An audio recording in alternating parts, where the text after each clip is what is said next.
Baba na yung tinapay. Ika nga, wala kayo sa lola ko.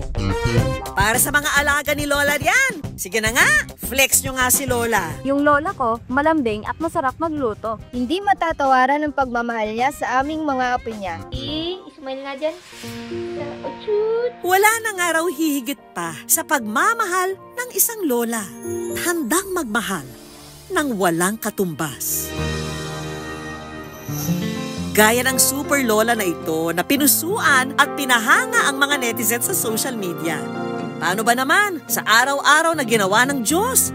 Binubuhat, isinasakay sa wheelchair, at inihahatid sa eskwelahan ang kanyang apo na kanya raw ginagawa ng mag-isa.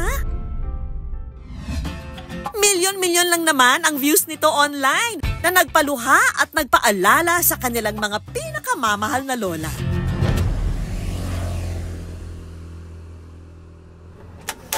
Siya si Lola Virginia, ang 69-year-old na super lola ng Apari, Cagayan. Karin kam dibigat rin kon galasitin lago. Tapos paliguan ko. Tapos pakainin ko, magpalit ng damit ng uniform. Ang mundo nga raw ni Lola Virginia, umiikot na sa pag-aalaga ng kanyang 11 taong gulang na apo na si Paulo.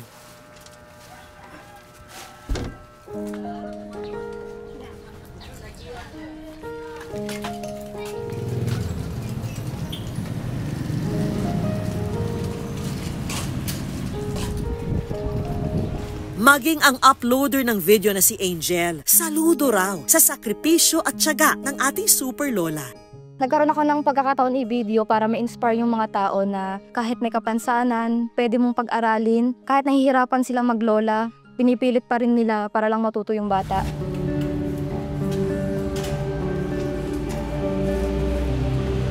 Pagdating sa eskwela, galing sa tulak, buhat na naman ni Lola, papunta sa hagdanan, makikita mo yung tiyaga eh.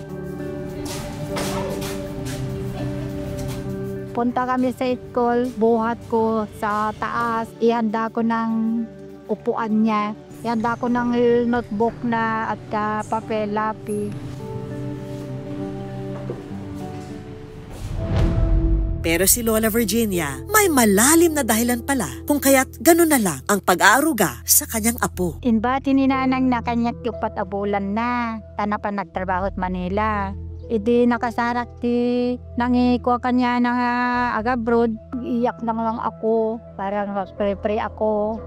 Ang dalawa umaasa sa ipinapadalang sustento ng ina ni Paulo mula sa ibang bansa.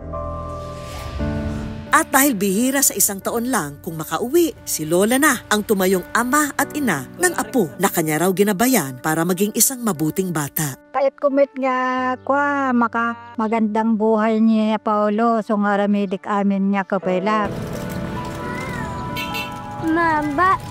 Mabait, sobra. Pag may galinat ako,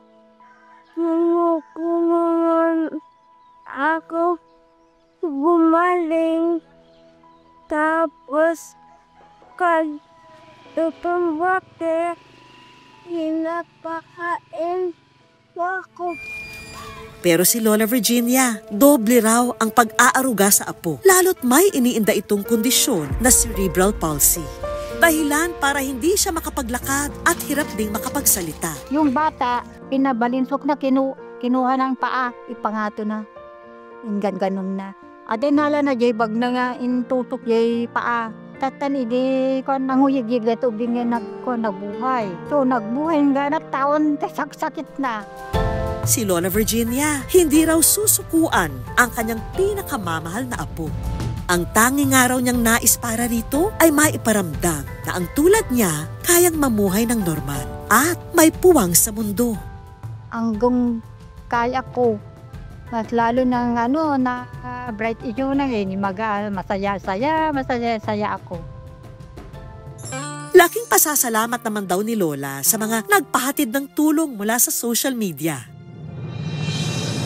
Si Paulo, labis daw ang pasasalamat sa kanyang Lola Virginia sa sakripisyo at pagtsatsaga sa kanya.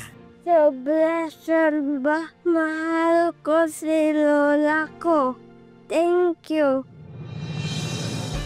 Kasi pinag-aral na ko kahit hindi na kaya na. Ang good news, sa kabila ng iniindang kondisyon ni Paulo, eto, at isa lang naman siyang honor student sa kanilang klase. Kaya sino pa ba ang lubos ang tuwa at saya? Maragsakan na. Kaya saya ako. Parang balit na. May kadejay. Dagtinti baro ko na nasakit. Awan, maawan. Numalay di honor na. At para may mapagkaabalahan at mapagkakitaan si Lola habang nasa bahay, may munting handog na grocery items ang Good News team. Uy! Agado! Ay, salamat! Ay, salamat po! Thank you po! Thank you! Kasi nawala pa to magic. Salamat po! Masaya. Sobra. Salamat po. Thank you. Good news. Ang alaga at malasakit ng isang lola, hinding-hindi matatawaran kailanman. Kaya't habang sila'y nabubuhay, ipadama natin ang wagas na pagmamahal sa kanila. Kinpintit ka at tulad mabuti. Opo. Salamat po dahil alaga mo ako pag baby ako. Salamat.